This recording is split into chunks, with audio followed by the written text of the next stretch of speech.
और स्वागत है आप सभी क्रिकेट के दीवानों का इस बेहद ही खास और रोमांचक वीडियो में, जहां आज हम बात करने वाले हैं आईपीएल 2026 के मैच नंबर 20 की, जिसने मुंबई के हिस्टोरिकल वानखेड़े स्टेडियम में ऐसी तबाही मचाई कि दर्शकों की सांसें ऊपर की ऊपर और नीचे की नीचे रह गई। जी हां दोस्तों, ये एक ऐसा महामुकाबला था जहां क्रिकेट के इस टी20 फॉर्मेट की दो सबसे टाइटैनिक और power house teams Mumbai Indians और रॉयल चैलेंजर्स बेंगलुरु एक दूसरे के आमने सामने थी। और इस हाई वोल्टेज क्लैश ने एक बार फिर से पूरी दुनिया को ये साबित कर दिया कि आईपीएल सिर्फ एक आम क्रिकेट टूर्नामेंट नहीं, बल्कि एक ऐसी ब्लॉकबस्टर मसाला और एक्शन पैक्ड फिल्म है जिसमें सस्पेंस, रन फेस्ट, ड्रामा और हार्ट अटैक वाले सारे एलिमेंट्स अपने सबसे एक्सट्रीम और चरम सीमा पर मौजूद होते हैं। तो चलिए इस edge of the seat thriller की पूरी कहानी शुरू से शुरू करते हैं, जब उस शाम वानखेड़े मैदान नीली और लाल जर्सियों से खचाखच भरा हुआ था और दोनों ही खेमों के दिग्गज सुपरस्टार्स मैदान पर थे। एमआई के कप्तान हार्दिक पांड्या जब टॉस के लिए आगे आए तो ग्राउंड का शोर सच में कानों को बहरा कर देने वाला था। हार्दिक ने कॉइन फ्लिप जीता और वानखेड़े की ट्रेडिशनल चेजिंग फेवरेटिज्म को और ड्यू फैक्टर को ध्यान में रखते हुए पहले बॉलिंग करने का एक बहुत ही बोल्ड फैसला लिया, जो कि उस वक्त काफी हद तक एक कैप्टेंसी का मास्टर स्ट्रोक लग रहा था, क्योंकि उनके आर्सेनल में जसप्रीत बुमराह और नई बॉल के जादूगर ट्रेंट बोल्ट जैसी सबसे डेडली और डेंजरस ओपनिंग पेस बॉलिंग जोड़ी थी। लेकिन दोस्तों, उन्हें शायद सपने में भी अंदाजा नहीं था कि आरसीबी के बल्लेबाज आज रात इस वानखेड़े की पिच को एक वर्चुअल बैटिंग पैराडाइज और अपने निजी रन स्कोरिंग वीडियो गेम में बदलने के आतंकवादी इरादे से मैदान पर उतरे हैं। मैच की रोमांचक शुरुआत हुई और आरसीबी की तरफ से क्रीज पर आए दुनिया के सबसे चहीते और सबके फेवरेट लेजेंड विराट कोहली और उनके नए तूफानी इंग्लिश साथी फिल सॉल्ट, जिन्होंने ग्राउंड पर कदम रखते ही सीधा ब्रूट अटैक मोड ऑन कर दिया और एमआई के किसी भी विश्व स्तरीय बॉलर को सेट होने या सांस लेने का एक सिंगल मौका तक नहीं दिया। शुरुआती कुछ ओवर्स में एमआई के पेसर्स ने स्विंग और सीम ढूंढने की बहुत कोशिश की,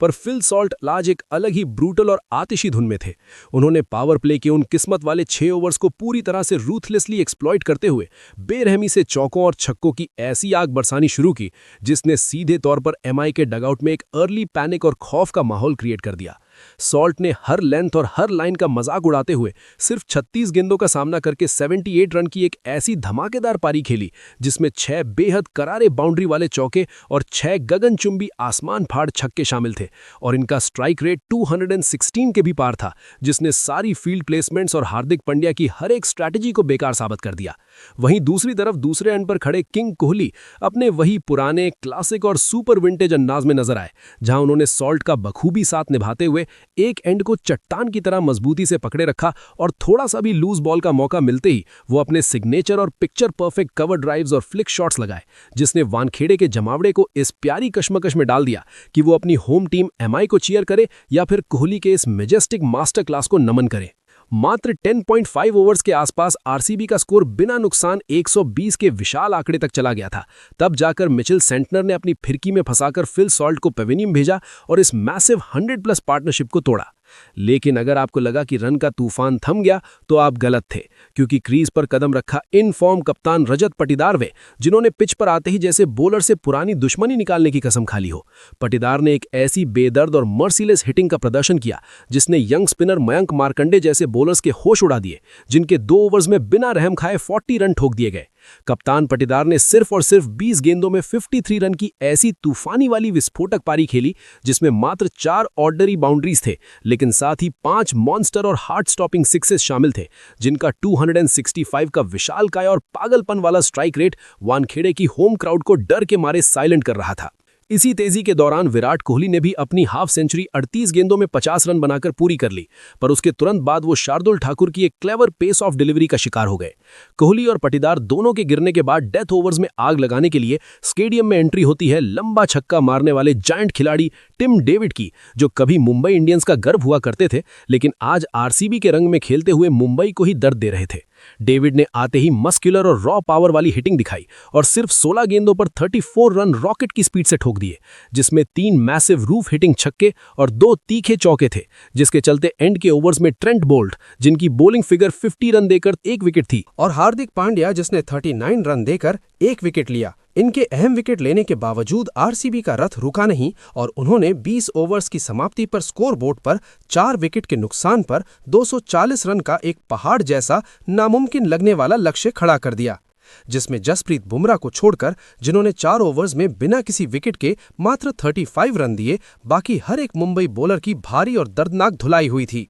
अब वानखेड़े की उन तेज घूमती ब्राइट फ्लड लाइट्स के नीचे बारी थी मुंबई इंडियंस की इस 241 रन के एवरेस्ट जैसे लक्ष्य को चेस करने की। और वानखेड़े के दीवाने फैंस अभी तक स्टेडियम में रोहित रोहित के लगातार नारे चिल्लाते हुए ये पूरा विश्वास कर रहे थे कि उनकी पलटन अपने घर में जरूर पलटवार करेगी। प्रेशर वाली इस चेज में एमआई को एक सॉलिड और फायर क्रैकिंग शुरुआत देने की नीयत से ठीक क्रीज पर उतरे दुनिया के सबसे डेंजरस खिलाड़ी रोहित शर्मा और उनके opening partner Ryan Rickelton. Rohit ने ओपनिंग ओवर में ही अपना अग्रेसिव इंटेंट दिखाया और आते ही शानदार बटरी टच में लग रहे थे, जहां उन्होंने लगातार अपनी क्लास दिखाते हुए कुछ सुकून भरे और आकर्षक स्ट्रोक्स लगाए। पर बदकिस्मती से वो अपना फोकस लूज कर बैठे और सिर्फ 13 गेंदों में 19 रन बनाकर, जिसमें 1 छक्का और 2 चौके थे, अपना विकेट सस्ते में गंवा बैठे।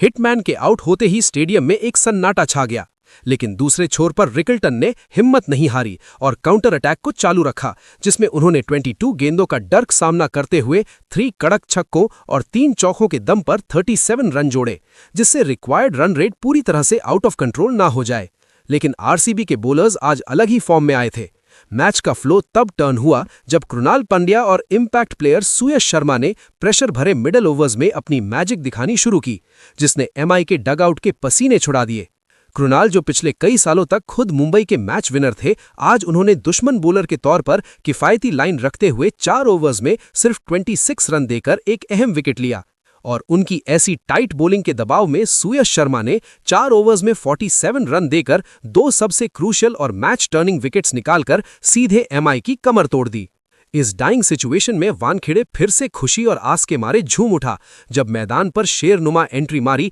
लोकल बॉय सूर्य कुमार यादव ने। सूर्या ने क्रीज पर आते ही अपने 360 डिग्री स्ट्रोक्स का जादू चलाना स्टार्ट किया और 22 बॉल खेलकर तेजी से 33 रन बनाए, पर उन्हें इस स्टार्ट को बड़ी इनिंग्स में कन्वर्ट करने का मौका नहीं मिला और वो आउट हो गए। सूर्य कुमार के गिरने के बाद कमान संभाली खुद कप्तान हार्दिक पांड्या ने, जो अपने खास होम क्राउड के सामने अपना जी जान झोंक देने की नीयत से खेल रहे थे। पांड्या ने बहुत ही क्लीन स्ट्राइकिंग की और 22 गेंदों में 6 चौकों और 1 सिक्स की मदद से 40 रन्स का इजाफा किया। लेकिन उन पर रिक्वायर्ड रन रेट का पहाड़ इतना ज्यादा ऊंचा हो चुका था जो दिमाग पर सवार था, और ऐसे डेस्परेट अटेम्प्ट्स के दौरान रासिक सलाम और कृणाल ने अपना शिकंजा कसा तो एमआई के लगातार विकेट्स ताश के पत्तों की तरह गिरने लगे, जैसे नमन धीर और तिलक वर्मा का आउट होना। तब ग्राउंड में मौजूद आधी जनता को लगने लगा था कि एमआई हार मान चुकी है, लेकिन वानखेड़े की उस फ्लैट पिच ने आखिरी चरण में देखा एक ऐसी अनोखी तबाही जिसके बारे में उन करोड़ों फैंस ने सपने में भी नहीं सोचा था। नंबर 7 पर आए लेफ्ट हैंडेड बीस्ट शरफाने रदरफोर्ड, और पिच पर आते ही उन्होंने बिना किसी डर के आरसीबी के पेसर्स की ऐसी भयंकर पिटाई शुरू की जिसे हर क्रिकेट फैन जिंदगी भर भूल नहीं पाएगा। रदरफोर्ड ने सिर्फ 31 गेंदों की ऐसी छोटी पारी में 71 रन की ऐसी इंसेन और माइंड बॉगलिंग इनिंग्स खेली, जिसमें पूरी इस बड़ी पारी में सिर्फ एक ही चौका था और 9 एब्सोल्युटली जाइगैंटिक और वानखेड़े की छत को ही फाड़ देने वाले सिक्सेस थे। ऐसा लग रहा था जैसे उस बंदे के बैट के स्वीट स्पॉट में कोई जादुई स्प्रिंग अटैच लगी हो और वानखेड़े का हर कोना सिर्फ बॉल को आसमान में उड़ता हुआ देख रहा हो। जेकब डूफी, जिनकी गेंदबाजी आज पूरे मैच में 58 रन्स के नुकसान के साथ सबसे खराब रही, और रोमारियो शेपर्ड को भी सिर्फ 1 ओवर में 28 रन की मार पड़ी। इन हेल्पलेस बॉलर्स की इस तरह बेरहम धुनाई हुई जिसने आरसीबी के खेमे में भी डर का आतंक मचा दिया था। टेंशन इतनी बढ़ गई थी कि विराट कोहली और उनकी टीम पसीने में सनी नजर आने लगी थी, क्योंकि लग रहा था रदरफोर्ड अकेली दम पर आज नामुमकिन को मुमकिन बना देंगे। उनका ओवरऑल स्ट्राइक रेट लगभग 230 का था और स्टेडियम के हर एक स्टैंड में बैठे लोग अपने पैरों पर खड़े होकर उनके बल्ले से निकलते हर छक्के को सलाम कर रहे थे। हालांकि एंड में क्रिकेट एक टीम गेम है और रिक्वायर्ड रन इतने ज्यादा हो चुके थे जो आखिर में कैच आउट से बाहर थे। जब 20वें ओवर की फाइनल गेंद फेंक दी गई तो रदरफोर्ड का ये महान सोलो वॉर एमआई को जीत की लकीर के पार नहीं पहुंचा सका और मुंबई इंडियंस अपने पूरे 20 ओवर्स लड़ने के बाद 5 विकेट्स पर मात्र 222 रन ही टोटल स्कोर कर सकी। इस अनबिलीवेबल और सनसनीखेज तरीके से खेले गए मैच को रॉयल चैलेंजर्स बेंगलुरु ने अल्टीमेटली 18 रन की साफ मार्जिन से अपने नाम करके जीत लिया। और इस क्लासिक मैच ने हर फैन को एक बार फिर से वो मैजिकल फीलिंग याद दिला दी कि चाहे फिल सॉल्ट की बम्बास्टिक पार्टनरशिप हो, रजत पाटीदार का तूफानी ऑनस्लॉट हो, टिम डेविड और कृणाल पांड्या की एक्स टीम के खिलाफ वफादारी वाली परफॉर्मेंस हो, या रदरफोर्ड के आग उगलने वाले 9 बड़े छक्के, आईपीएल 2026 का ये एनकाउंटर बेस्ट और सबसे ज्यादा एंटरटेनिंग मैचेस में हमेशा शामिल रहेगा। तो अगर आप ऐसी ही एकदम प्योर और एक्शन लोडेड कंटेंट से कनेक्ट करते हैं तो नीचे दिए गए सब्सक्राइब बटन को जोर से दबाएं और कमेंट सेक्शन में बताएं कि इस नाइट मैच का सबसे बड़ा डिसाइसिव टर्निंग पॉइंट आपकी नजर में कौन था। क्या वो सॉल्ट की शुरुआत थी या रदरफोर्ड का कमबैक? इसी तरह अपना प्यार बनाए रखिए और अगले मैच तक के लिए गुड बाय और कीप वॉचिंग।